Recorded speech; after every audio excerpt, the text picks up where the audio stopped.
Alright, Gabriot here. Welcome to another expert guide. This time we're doing some DLC action here, Divinity specifically. I'm sure there'll be more DLCs in the future, but this DLC is specific to Divinity. And we're geared toward Covenant 25 play, but as always, this should really apply to all Covenants. But I didn't want to. Now that I've been doing daily challenges more often, I want to be clear, this is not really in regards to dailies. Dailies is a whole different ball game. This is really just for Covenant 25 play. My plan here is to do a kind of complete guide to Hellhorned, as they have become my favorite clan now in the DLC. Definitely my highest win rate. You can see that in my data video, and they just seem really strong, really solid. And I'm going to do it in a few parts here so that the video isn't... the videos already... They always tend to run a bit long, but I don't want to make one that's too long, so to speak. So we're gonna be doing it in parts here. So first installment here is just going to be specific to unit essences. So this is the Hellhorned unit essences specifically, and how they translate into being infused into units. We're going to cover units themselves probably in the next part. But for now, we're just going to do unit essences. So, let's get to it here. Alright, so first one we got on the list is a favorite of mine, Steelworker. I'm giving it an overall rating of 5. That's out of 5, by the way. And we'll be doing ceiling ratings too. Since the overall rating's already 5, we're going to keep the ceiling at 5, even though this isn't necessarily... I wouldn't qualify this necessarily as like a ceiling infusion necessarily, but I'd say right here are my candidates for the ceiling, which would be Apex Imp and Bog Chrysalis, because basically Bog Chrysalis, let's go over the infusion itself. So basically you get the entire effect of Steelworker, because a 15-10 unit is whatever, but really this effect is what's amazing. You get 5 armor after every turn, or after every round, I should say, to the whole entire floor. And the infusion at no down cost just gets that entire infusion. You'll notice a lot of infusions often have some sort of a negative associated with it in order to get something that is such a good effect like that, but this has no negative effect, so very, very strong. You can put it on literally any unit. This is one of those infusions that really works on any unit. I mentioned here though that generally you want something that's going to stick around, obviously, because you want it to get the full value of just getting that armor every single turn. But really, Apex Imp, the nice thing about it is it's essentially now, along with the armor, making it gain 5 rage. You can put it onto Imp itself, or at the very least just have it on something with the floor with Apex Imp. It wants that armor every turn, because that armor every turn translates to rage every turn. And then Bog Chrysalis, the nice thing about that is once it hatches, you're now getting 10 armor a turn out of 1 unit, essentially. Out of 1 card, shall we say. But that's Steelworker. Very, very good infusion. Gives a ton of defense. This is often enough to let you set up top floor pretty much alone, if you can infuse this onto a unit or two, or a unit and hell vent it, or something like Chrysalis where you just put it on the unit. Yeah, if you keep your shards close to 100, 110, that'll be 10 armor a turn. That's enough to usually survive the top. And on to our next one, another favorite of mine, Alpha Fiend. I'm giving this one a rating of 4, but a ceiling of 5, because the ceiling is insane. I would definitely qualify this as a ceiling infusion, typically.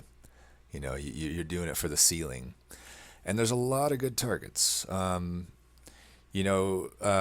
Some standards here, something like Eel Gorgon or Animus of Will, or Dante, just your run-of-the-mill multi-strikers.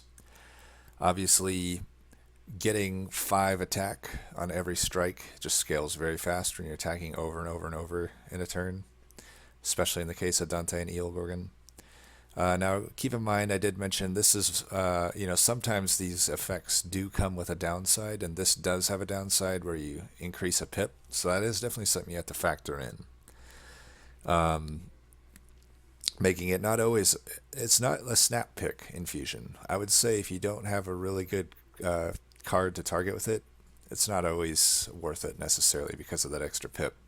You know, if it's just some single striking non-sweeping unit without something like a Shadow Eater's effect or something, probably might not be worth it to infuse. But anyway, so we got over the multi-strikers, and also if you've given multi-strike as an upgrade to anything, it's also a good candidate for Alpha Fiend. Also sweepers, if you weren't aware, these sweepers, for every unit it hits, it counts as a separate strike. At least as far as the strike keyword is concerned. So let's say you got 3 enemies on a floor, and you hit it with your Husk Hermit, you're infused with Alpha Fiend, you'll get 15 attacks. That's 3 times 5. And if you're multi-striking, and say for whatever reason they all survive both hits, just to make the math easy on us, that would be 30 damage you just gained there. And keep in mind that just keeps going. It keeps going. Even in Relentless, it keeps going. It's some pretty insane scaling. And similarly, Shadow Eater, if you weren't aware, similar to the sweep, every unit hit by its gorge effect counts as a strike. So if you strike the entire floor, you get that entire floor's worth of damage, which is hilarious. Now it's sometimes it's a little awkward at 4 pip, especially if you're doing an early infusion. I will say I often jump the gun on infusing Alpha Fiend into Shadow Eater, even if the plan is eventually to do it. You may need to look at your deck and see if that extra pip space is going to cost you, and you may have to hold off on the infusion until it makes more sense to do so, maybe after Ring 3, after you can get like a pip upgrade or something. But that's a very strong one. You can get Shadow Eater scaling up a ton of damage off Alpha Fiend. And Legion of Wax, this one I think is a little less common, but I think it's a pretty powerful one, particularly for Relentless. Granted, you know, it's a fat unit already at 4, but at 5 you should still be able to fit it on the bottom or top floor without any pep upgrades. And what it really gets you is, you know, every single unit keeps getting that scaling. So in Relentless, when Legion of Wax is often, you know, if you slap some health on it, it's often lasting, you know, every mote of wax and whatever that spawns from it is lasting quite a while in Relentless, and that's going to scale that damage up over and over and over again. Granted, you know, the strikes aren't shared between the motes, but each individual mote will keep getting that damage, and especially the ones that are toward the back are going to get quite a lot of damage. And keep in mind, if it attacks a few times, it's spawning that damage permanently down to each spawn as well. And the Glare Minder just fits into the sweepers, and yeah. So that's Alpha Fiend. Very, very strong infusion. Crazy good scaling. But usually you want to put it on something that it's broken with. Sweepers, multi-strikers, stuff like that. Shadow Eater. Then you have Branded Warrior, which is similar, I would say, to Alpha Fiend in what is a good infusion target. I just don't think it's quite has the ceiling and even really the floor, so I give it a 3 and a 3. But I think it's a bit of an underrated infusion. I have had pretty good success with it in a general sense. So the sweepers are obviously good targets. Remember, every slay with a sweeper is going to count as a slay. You get the full infusion here, a full infusion value, shall we say, of the slay with no downside. So in a way, it does have that advantage over the Alpha Fiend in that it has no downside, no pip increase there. But, you know, and it's not going to be so great into Relentless. It's mainly just great for scaling up and dealing with the waves, getting your rage to the floor. But, you know, there are cases where you have a really wide floor, and this can actually be better than the Alpha Fiend infusion. And, you know, we've already gone over each of these units. Keep in mind, Shadow Eater Gorge also counts those slays. But Thorn Hollow, its spikes count as a slay. And since it's probably the only unit in the game, other than Little Icarus, that can gain enough spikes to really be relevant anymore, it can still be a pretty decent infusion with a Branded Warrior. So, you know, you put Branded Warrior onto it, get it a few spikes, it'll at least probably be killing the backliners, and that's going to give rage to your entire floor. So even if you have something as simple as like an Animus of Will behind it, uh, that can be enough to get you out of some tricky binds. Like let's say you missed on a Ritual of Battle, you missed on a Razor Stripe Edge, but you have an Animus of Will that can't really scale that well. Well, this infusion now allows it to scale because it'll get some of those. It'll get that rage for every single squishy that gets killed, and that can often be enough to get you through a large portion of the game. And that's Branded Warrior, though. Not always a good infusion. Really, kind of just you got to make sure you're getting a lot of slays with it for it to be worth it. Railbeater. Now this one is even less exciting, I would say, than everything listed so far. I gave it a rating of 2. I was borderline going to give it a rating of 1 because really it's not that good value-wise. Like if you look at a lot of other infusions, they're at least kind of on the level of like if you think about like Merchant of Steel, they're either as good if not better than the big upgrade, like multi-strike, quick, endless, large stone. They're either as good as that if not better if it's a really good infusion. Or if it's mediocre infusion, it's probably somewhere in between just a normal upgrade, like the Battlestone, 5 damage, 10 health, or just like the 25 health upgrade. Somewhere in between that and one of those big upgrades. And this one is, if you think about it, you got the 25 health upgrade, which granted, I will say, is one of the better, like, cheap upgrades, the 25 gold upgrades. But for what it's worth, it's only like mildly better than that. And it's armor, which has its positives and negatives compared to health. So as just a straight infusion, it's really not that exciting. The value isn't super high, and there's just not a whole lot exciting about it. And on top of that, there's also kind of the factor of like, if we go back and look at these units, the units themselves aren't really that good. So you're especially kind of inclined to infuse them, right? Whereas this unit is actually a really good unit, and infusing it, often you're losing a lot of value because that melee weakness is pretty powerful in a lot of decks. So you're kind of further in kind, not just to kind of not use this as an infusion. So that's why I almost gave it a 1, but I gave it a 2 because in general, I do think 30 armor can be useful if you just need something to infuse. And it gives you some general use. You can put it on a squishy or a frontliner, and it'll be useful. There's enough sweeping enemies and spikes in the game that 30 armor on a backliner is just fine. If you can't find any other way to get it, then maybe you can focus on things like adding a multi-strike or a quick upgrade to it, and not have to add health manually to something that's really squishy, like an Animus of Will, for example. And the only thing I gave there's one unit I would say it has a good ceiling on, and that's the Apex Imp. If you weren't aware, it's misleading, I think, with the text, but even though it's not like summon gain armor 30, you still get this armored effect with it, so you get 30 rage when you play Apex Imp if you have the Railbeater infusion, so that's pretty good. So he drops in with some tankiness and a ton of damage. I mean, at a baseline, that's adding 60 damage. That's pretty crazy. Even more if you got an artifact or a Deranged Brute on the floor that increases that rage damage, right? So really, Apex Imp is the only super good target. And I guess you could add here anything that you plan on using One-Horn Tome on. Having that initial 30 armor is really going to help deal with the fragility. But that's really Railbeater. I generally don't really, outside of Apex Imp or just kind of a throwaway infusion, I don't really target this infusion. And then there's Demon Fiend, which was a tough one for me to rate because I didn't. I get a general sense from the community that people don't like this infusion, so I was tempted to give it like I feel like, so let's put it this way. I think a 2-star and for the general rating and a 4-star for the ceiling is pretty accurate, I think.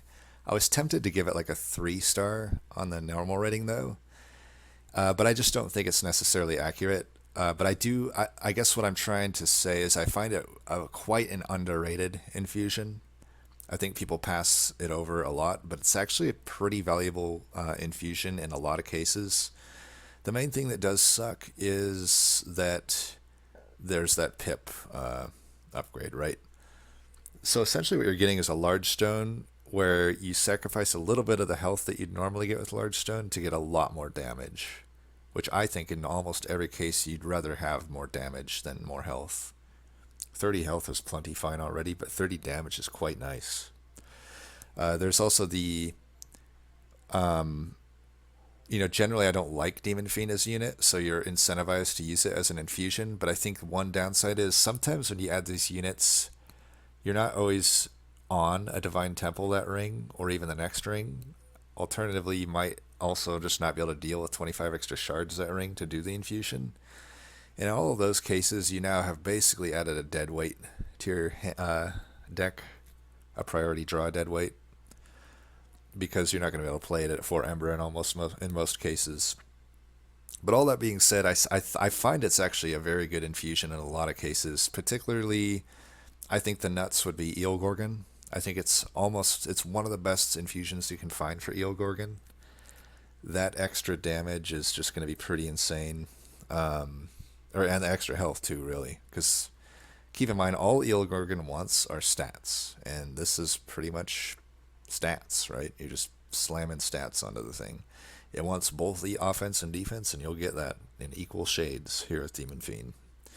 Also, any of these sort of multi-striker units like Dante, Horned Warrior, Animus of Will, they're going to love it. It allows them to survive those extra damage you get from the spikes, hitting spikes over and over again. In the case of like Animus of Will, you'll have plenty of buffer room for razor sharp edges, and then just 30 initial damage is 30 times however many multi-strike you have, right?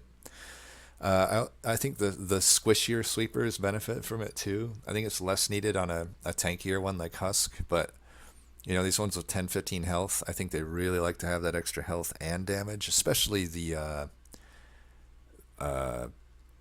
Stygian sweepers, which just don't do any damage initially. You now turn them into kind of just a utility unit at that point that's clearing out all the squishies, especially if you can add like a quick to it. And then with Shattered Shell, it just helps get those initial slays to help with scaling. And then Bog Crystallis, the only downside is it increases the pip, so it really depends on your setup. But I often find these infusions that increase a pip work just fine on Bog Crystallis, mainly because it's only, once you hatch, your floor is hopefully already determined at that point, and it doesn't really matter that you have that extra pip. But what Bog Crystallis really likes to have is extra stats. I mean, you're getting that 30-30 twice, essentially. You could even argue 3 times, in the sense that if you're getting hit with it, it'll heal itself back, and then you get that 30-30 to both eggs, or both flies, I should say. So I think Demon Fiend is actually a pretty decent infusion. It's just oftentimes worth skipping, but I think with these units, it's worth it. And then we have Horned Warrior, which I'd also file under kind of an underrated infusion. It's the only one in the Hellhorn arsenal that actually grants multi-strike. Most clans have one of these that grants multi-strike with some downside. Now this downside I think just scares a lot of people off. And yeah, it's a pretty bad downside, but I think it's not as bad as it seems in a clan that has so many ways to gain armor. And so I'm giving it a 3 and a 4.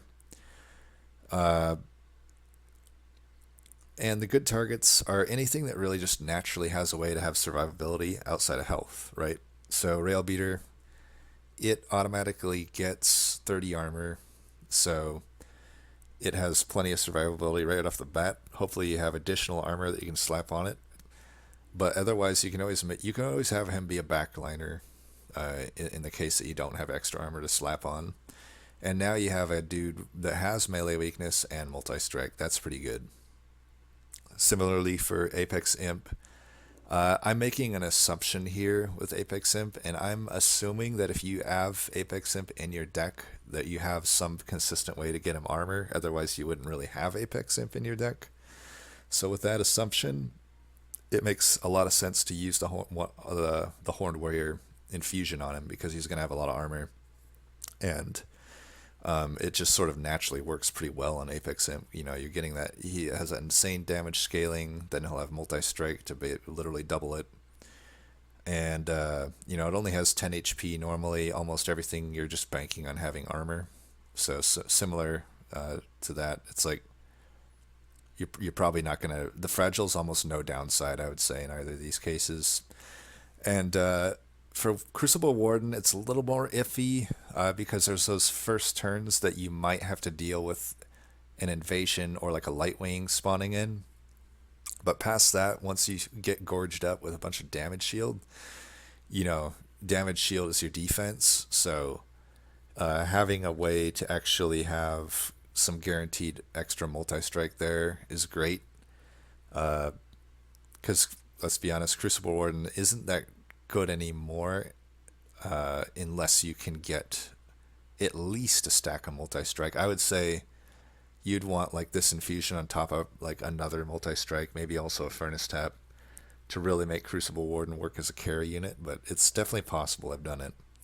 And then Bounty Stalker, in a different sense, you know, I would say in a somewhat similar sense to Apex Imp, I'm assuming that you have, if you added Bounty Stalker, you have a pretty easy way to bring him back, so you plan on him dying or burning out a lot.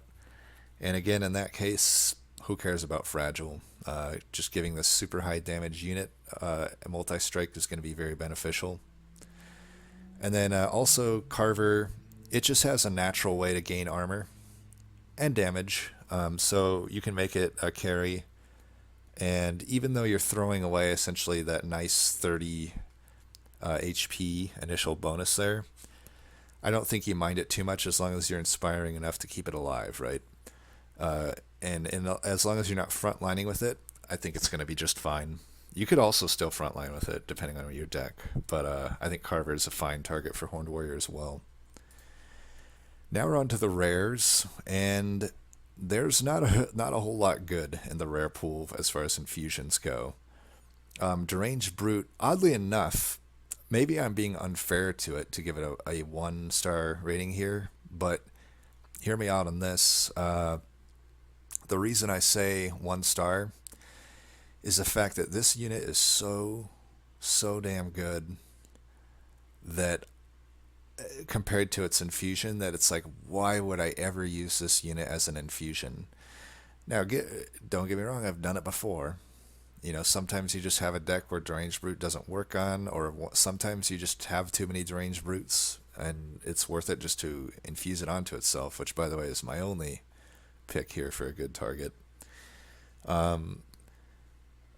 And yeah, so I would say that this infusion falls into that category where I said it's somewhere in between a like cheap 25 gold upgrade and one of the more expensive like 100 gold upgrades. It's somewhere in between there because, you know, 10 is a 25 and 7 rage is a 25, so yeah, you're getting roughly like 60-ish gold worth of stats, which is not as good as a good infusion, but there's worse infusions out there. At least it does something, whereas some of them really just don't do anything. And as far as targets, though, usually the only time I'm doing this is if I have too many Deranged Brutes and I just need to like shrink it down. And it's okay to put this on Deranged Brute itself, because remember, Deranged Brute is at the very least always going to benefit from this thing, and why not slap Rage on it as well? I could care less probably about the 10 damage, but really it's just the 10 Rage I'm interested in. But that's pretty much that one. I would rarely find myself using Deranged Brute as an infusion. I think it's a pretty lackluster infusion when you factor in just what you're throwing away to get this infusion. You know, you're throwing away just a death totem, right? Then Apex Imp, in a similar sense, it's like, again, the infusion, it's similar to the last one. Instead of the 10 damage, you're getting 10 armor, which I'd say is arguably worse, but it's also just one of the, like, Deranged Brute and Apex Imp are two of the best banner units in the game, hands down. They are so good. They're almost always going to result into a win if you're doing things right. And to just throw them away for a lackluster infusion, I can't give it anything more than a 1-star rating in those cases. Now, we'll say Apex Imp onto itself isn't so bad. It makes maybe even more sense than the Deranged Brute onto Deranged Brute infusion because you're getting essentially 20 rage. But, compare that to even like the Railbeaters. The Railbeaters are just objectively better, right?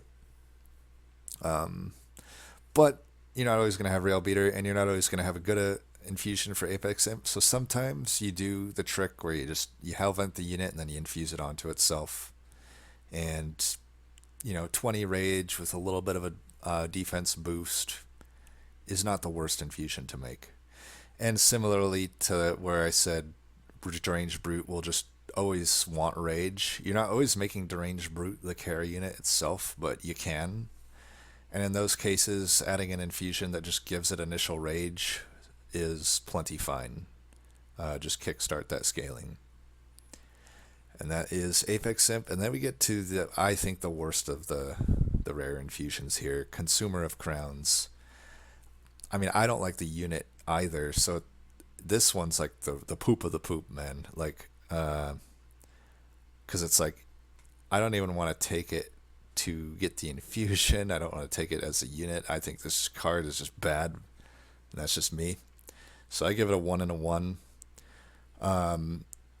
It's technically better than the Wilting Sapwood infusion, which is saying a lot. But these are pretty abysmal stats. 10 and 10 is not very good. It's like Battlestone level, right? That's like 25 gold level, I would say. Technically 10 damage is 25 gold, but I think that's one of the weaker 25 gold ones. And then you just get -3 Ember, which you'd think it would be good from a value perspective, but in practice it just isn't. I listed Shadow Siege as a potential target. Even there, it's still a lot of work to get the unit out. Like, you still need to take a pip upgrade to get the unit out. And then you're also, let's say you take a pip upgrade, you probably didn't take an Ember upgrade, then you're using all your Ember with that infusion. You used up the infusion slot just to get the unit out. And it's taking up the whole floor. And it's just a single striking non-trample unit at that point, so I still leave the ceiling as 1 because I don't think it's actually that powerful. I think it's a desperation play that can sometimes get you through a portion of the game. And in general, nothing else I think really benefits that much from that -3 Ember. Like, there are things like Demon Fiend. I just don't even list it as a good target, though, because I don't think that's a winning play. I think you're still left with, now you got a unit that you use the infusion slot up on, and it still takes up 3 pip, and it doesn't really do anything special other than have 50-50 of stats. So I really don't think, I don't target this infusion. I don't recommend it in basically at all outside of a Shadow Siege desperation move. Now we're done with banner units, and we're on to the imps, which will close out this portion of the guide here. I thought I'd start with Queen's Impling because it'll kind of inform the logic I have for my good targets on all the next sections. But so Queen's Impling, it was hard for me to rate it in a general sense because I almost always exclusively just use this as a Transcendimp infusion. It is god tier with that. If I could give it more than 5 stars, I would. It's probably one of the best. It might be the best infusion in the game. If you haven't tried it, try it. You can check out various Hellhorned videos of mine where I execute this, and it's hilarious how easy the games are, even with the nerf to 2 Ember. The idea is you just infuse the Impling onto Transcendimp, and you got to get Endless, of course. If you don't get Endless, then it's just not gonna be that good, right? But if you get the Endless, put the Queen's Impling on, keep playing it as much as you can. Eventually, it's just machine gun deleting floors, even killing flying bosses. It just nothing stops this thing. Um, and then also Legion of Wax isn't horrible as well because remember it's on summon that this happens. So if you think Explosive Tomb, or what is it, Entombed Explosive is a good infusion onto Legion of Wax, then you probably would think this is a good one as well. It's not as good since 40 damage is less than 50, but it's still a pretty decent amount of damage, so it's not a bad infusion onto Legion of the Wax. I'd give it like maybe in the 2 to 3 star rating there. It can definitely do some work. And that's really the targets. Otherwise, I'm really not using this infusion. I think, 40 damage is still an okay summon, but in a general sense, I just think there's a lot better things I can infuse. And, outside of just these insane things here, I think it's maybe a waste of infusion to do that, unless you're just looking to basically pseudo-remove a unit. But anyway, that's Queen's Impling. So that, just to, we'll go to the next slide, but my recommendation basically is if you have a Transcendimp and you have Queen's Implings, and your Transcendimp is on Endless, I say put Queen's Impling onto Transcendimp over all of the following imps. Even though I list Transcendimp as a good target here, which it is, usually that's assuming you didn't go exiled Hellhorned. That's the assumption I'm making with all these others, because if you have a Queen's Impling, you should just put that on Transcendimp. Otherwise, if you're not exiled Hellhorned, then we go into this logic as far as Transcendimp is concerned. Hopefully that made sense. But anyway, Fledgling Imp, another great one. The only hang-up I have with Fledgling as an infusion is, whereas a lot of the other imps gain like extra value compared to what their summon is, Fledgling's is just its summon directly. But it turns out its summon is so good that it's still just a fine infusion in a general sense. So like I said, if you don't have Queen's Impling, Transcendimp can be quite a good infusion for this. Keep in mind with Transcendimp, when you infuse a summon onto Transcendimp, its own summon keeps compounding turn after turn after turn. So, let's say all you had was Transcendimp that was infused with Fledgling Imp. You play it the first turn, you get 5. Then you play it the next. You have it on Endless, it dies. You play it the next turn, it gets 10. It dies. You play it the next turn, it gets 15 rage. It just keeps compounding upon itself. So very, very good. But also just Fledgling Imp onto itself is quite good. That's 10 rage to a floor. Often a Fledgling Imp onto a Fledgling Imp Endless, and especially if you Hellvent that should be enough to get you through most type of games, I would say. That's so much damage scaling, and it's also providing chump blocking.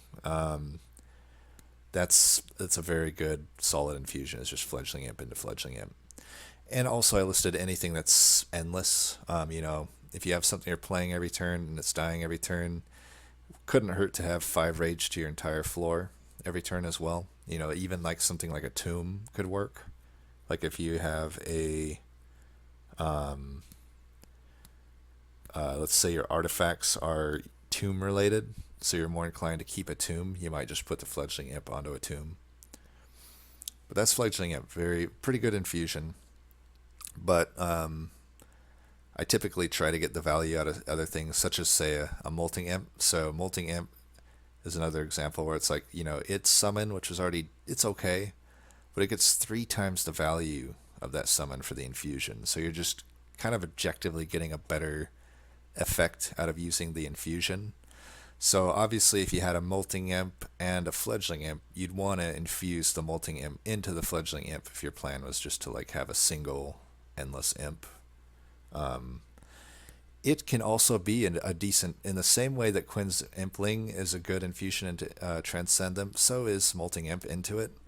It is kind of crazy how 15 to the entire floor doesn't actually end up typically being better than just a single 40. And that's really, we're assuming again that the Transcendimp is endless. That's really just a effect of how quickly you can scale up how many summons are getting hit by these endless Transcendimps. But for the record, if you don't have a Queen's Impling, Molting Imp is quite a fine infusion onto Transcendimp. That's gonna also very quickly be clearing out entire floors just by slapping the unit down. And then also, similarly to Fledgling Imp, anything that's endless, you could generally benefit from doing 15 AoE damage to a floor. That will clear most sharded up backliners until like the final three rings, and even then it's killing some of them.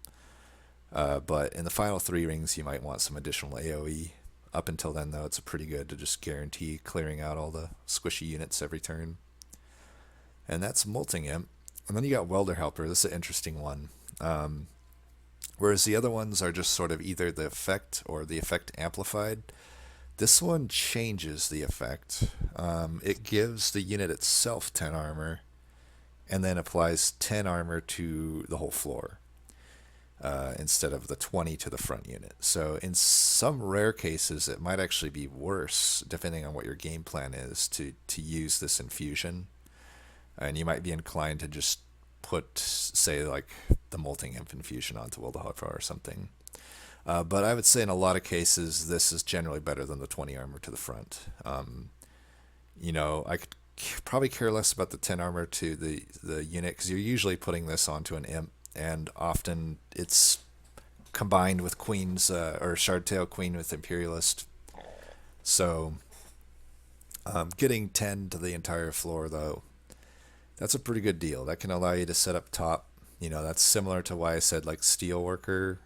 If you have 2 Steelworker infused units on a floor, that can pretty much take care of your entire defensive game plan. Well, just a single Welder Helper on Endless can probably do that if it's Endless. And also, it is a pretty good Transcendimp target. All of the other imps we listed off are offensively minded, but defense still is pretty good. Eventually, you'll be getting hundreds of armor. You can get hundreds of armor to your entire floor, and if you can combine that with, say, a battering ram, that can be pretty insane. But even without a battering ram, that's just so much defense that you're guaranteeing survival, and you're guaranteeing that you'll win relentless. You just have to make sure you have a way to clear the waves, right? So it's not a bad Transcendent infusion either, or just anything endless, because it is nice to have 10 armor to the entire floor every single turn. So that's Welder Helper. And then Impish Scholar. This one's similar to Fledgling Imp, where it's just the effect that you get the infusion value on. However, it's a pretty good effect, right? And I didn't think there's any particular targets that made sense here. Like Transcendimp, I wouldn't think is a great target here. I guess if you're endless if you have an endless Transcendimp and you never found something better to put in, you could do this. The thing is, it's kind of diminishing returns past a certain point, because your hand size is only however many big, and depending on which consumables you have, it could be a liability to just keep all of them coming back every turn, essentially. But it's not out of the question that you could do that. In general, though, I'd say just anything endless. You're basically, as long as you're slapping something down and it's dying every turn, you're getting back a consumed spell. This is basically the repeater effect, right, from Echorite, which is arguably the best path of Echorite. Pretty good deal. But nothing in particular, I think, makes sense to infuse it into, just something that's endless. And then Pyre Chomper, this is poop. I like the unit, but unlike Consumer of Crowns, I think Pyre Chomper is a good unit, but the infusion is trash. It's so weird, too, because I remember the first time I loaded up the DLC, I was checking out infusions, and I was like, oh man, -4, that's insanely good, right? So much value. But again, in practice, it just isn't that good. I still listed Shadow Siege for the same reason I listed it with Consumer of Crowns, and I don't think there's really much to go over. You don't even get the 10/10 stats. You get 1 extra Ember reduced. I'm like, my thoughts on that are big whoop, a big deal. It rounds down to it rounds down to 3 or even 2 in my book. It's very rarely worth it, I would say. I can count on my finger the times I used this and thought it was good. And then Transcendimp, as god tier as this unit is, and this is another weird one. It's like, technically it is a good infusion, endless, right? That's a big upgrade at a Merchant of Steel, and one of the better ones, and you just get it with no downside. But the downside is that you lost a Transcendimp to do it. So really this could read like a 3 on rating. I don't want to mislead you into like taking Transcendimp with the thought that you want to just make something else endless with it. That should be kind of the last resort with it, because there's just too much insane value to be gained from just using Transcendimp as a unit. Even if your Transcendimp isn't endless, I think just a one-time play that you powered it up, if your deck makes sense, I think a one-time play just is more powerful than sacrificing it out to make something endless. But that being said, it's not 100% out of the question that you would do it, because it is technically a good infusion. Some targets that I listed here, just anything that you would want endless on, or I guess that you have a desperate need for endless on. I think Molten Encasement would make the most sense. Often game plans can revolve around an endless Molten Encasement. It essentially takes care of all your defense. It can help with harvests. If you have like the gain 5 Ember artifact with Tomb Deaths, you especially would want that. And then also eggs. You could probably list any egg here if you're looking to do an endless egg build. The nice thing about putting Transcendimp into it is you can free up other slots to give it like maybe maybe an extra multi-strike or quick or something, right? Or just some stats. So it can work. But that's pretty much it for the infusions. Let me know if this was helpful, and I'll be getting to work on section 2 of the guide, which I'll release at some point here, and I'll probably just link it all in a playlist. So as always, thanks for watching. Until next time, peace.